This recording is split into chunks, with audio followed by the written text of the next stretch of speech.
Shalom pemirsa, pada saat ini perkenalkan nama saya Geraldo Naiwan dan saat ini saya rindu untuk membagikan satu cerita yang sederhana tetapi saya pikir cerita ini patut untuk dibagikan. Untuk itu mari kita berdoa. Bapa di sorga, pada saat ini ya Tuhan, hamba rindu untuk bersaksi, kiranya Tuhan boleh menolong dan kami boleh dikuatkan. Di dalam nama Yesus kami berdoa, amin. Pemirsa, di tahun 2021, di kehidupan saya merasakan dan mengalami satu hal. Saya dilarikan di rumah sakit. Pada waktu itu di tahun 2021 ketika saya dilarikan di rumah sakit, saya didiagnosa untuk mendapatkan dan mengalami penyakit yang namanya epilepsi. Dan pemirsa tahu penyakit epilepsi ini triggernya adalah tidak boleh diganggu yang namanya pikiran. Tidak boleh terganggu. Dan pada waktu itu saudara-saudara tahu ketika saya didiagnosa penyakit tersebut, saya masih berada di tingkat perkuliahan, yaitu di semester ke-6 saya. Dan perlu pemirsa tahu semester 6 adalah semester yang berat bagi saya secara pribadi atau bahkan bagi orang-orang anak-anak kuliah di luar sana. Dan semester 6 ada yang dinamakan research, skripsi, turun ke lapangan untuk praktik, dan lain sebagainya. Dan itu memakan banyak waktu, memakan banyak tenaga. Dan pada waktu itu, saya bukan hanya sibuk dengan perkuliahan atau kegiatan-kegiatan akademik seperti itu. Tetapi saya juga sibuk dengan kegiatan non-akademik, organisasi-organisasi, pelayanan-pelayanan yang saya lakukan, yang saya ikuti, bahkan yang tidak saya minta-minta juga, saya ambil bagian dalam hal tersebut, dalam organisasi tersebut, dalam program tersebut. Sehingga itu menambah kesibukan saya. Dan inilah cerita tersebut. Ketika saya berada di tahun 2021, di mana tahun itu masih sibuk-sibuknya pandemi COVID-19, dan kelas-kelas yang dilakukan adalah bersifat online.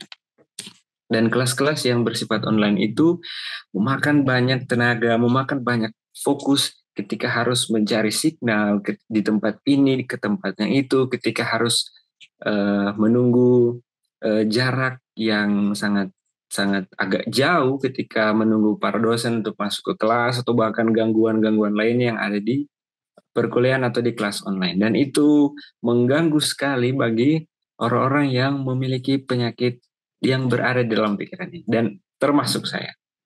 Dan pada waktu itu saya mulai terganggu, penyakit saya mulai terganggu, dan saya pernah berpikir dan saya pernah berdoa. Ini yang saya doakan, Tuhan,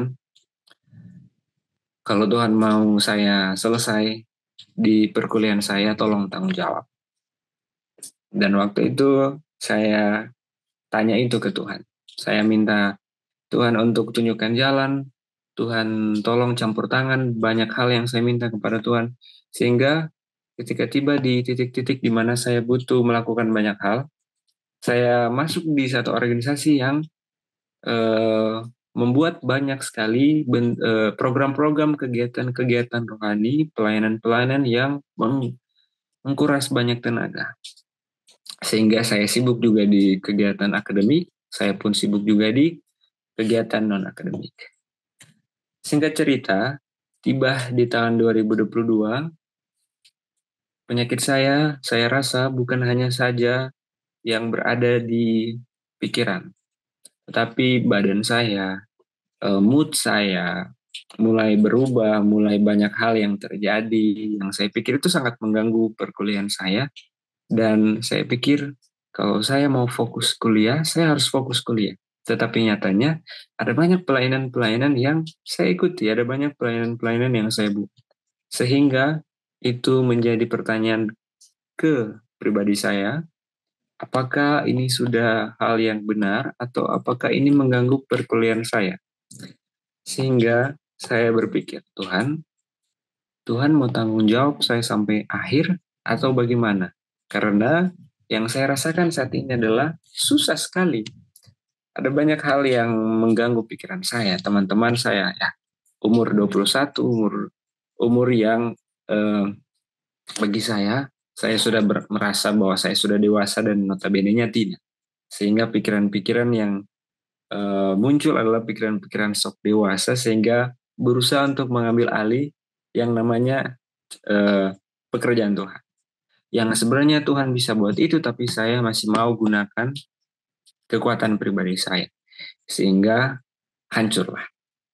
Singkat cerita, saya merasa bahwa beban yang ada di pundak saya itu sangat berat ketika saya harus menghadapi beratnya dan sibuknya anak skripsi, sibuknya anak PPL di mana harus praktik turun ke lapangan, melakukan banyak hal, kegiatan-kegiatan, program-program di luar, dan ditambah juga dengan kesibukan-kesibukan pelayanan di organisasi yang saya ikut.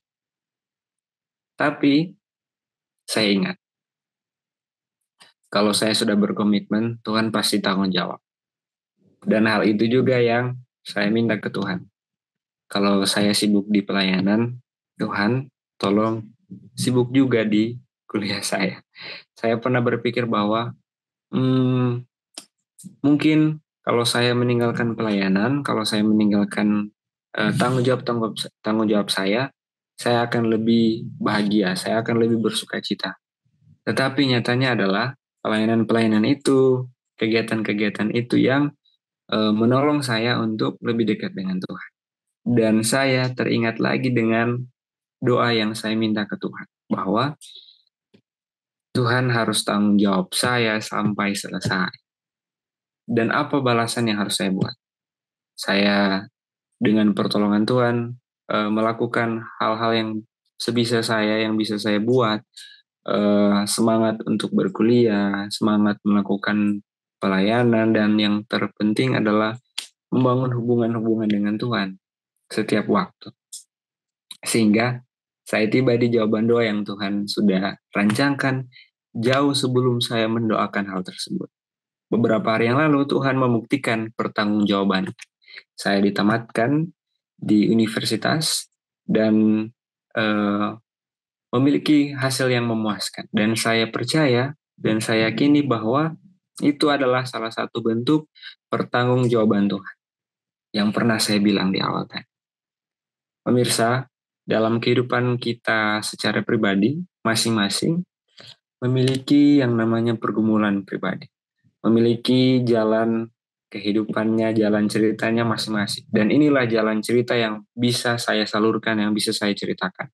Dan ini mungkin adalah hal yang sederhana, tapi bagi saya dan bagi Tuhan, ini adalah salah satu campur tangan Tuhan yang hanya masing-masing pribadilah yang boleh rasakan campur tangan itu. Dan saya percaya pemirsa yang mendengarkan punya cerita sendiri, punya doa tersendiri, dan punya jawaban doa tersendiri yang Tuhan pernah buat. Dan pemirsa, ingatlah itu, dan mari kita setia kepada Tuhan karena jawaban-jawaban doa yang Tuhan pernah jawab itu. Kiranya ini boleh menolong kita, dan ingat satu hal bahwa aku tahu bahwa engkau sanggup melakukan segala sesuatu dan tidak ada rencanamu yang gagal. Ayub 42 itu. Kiranya ini boleh menolong kita untuk tetap setia kepada Tuhan dan tetap percaya bahwa apapun yang terjadi, Tuhan ada solusinya. Terima kasih. Mari kita dalam doa kita berdoa.